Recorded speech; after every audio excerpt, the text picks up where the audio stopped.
Just in case you've ever been driving along, mainly in Western Germany, and you've ever seen these signs and wondered what they're about, well, that's what I'm here to tell you.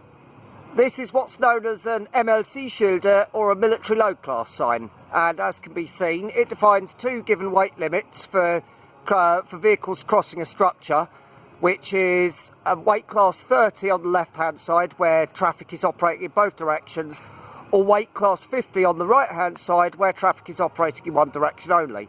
However, although you'd be used to seeing these throughout Western Germany,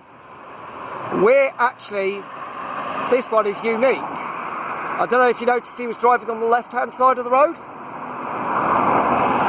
That's because we're actually not in Germany, we're actually in the United Kingdom. And this sign covers the weight classes for Aldershot's Iron Bridge, or as I would call it in my native language, Vierbrücke. But either way, so this is a sign that indicates the maximum weight classes in NATO weight classes for vehicles crossing the bridge. And it's used extensively throughout West Germany, or at least was before the fall of the Berlin Wall, when these signs ceased to be relevant. Because you would have soldiers around Germany from at least 4 different countries. Germans themselves, the British, French and Americans. Now in the UK, we use imperial weights and measures. So as a result, the weight limit for this bridge is 17 imperial tons. Now that's understandable to us British, and it's understandable to the Americans. But what it isn't understandable to are German and French soldiers who might have to drive vehicles weighing multiple tons over this bridge. I mean, this bridge is over 200 years old. It predates both World Wars. And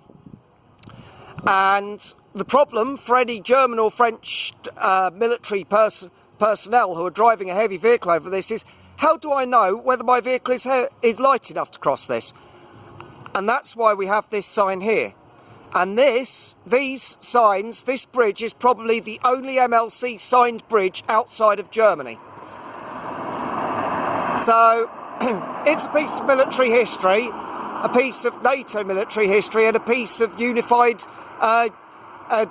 of history of the unified world. And I think that's pretty cool. Yeah.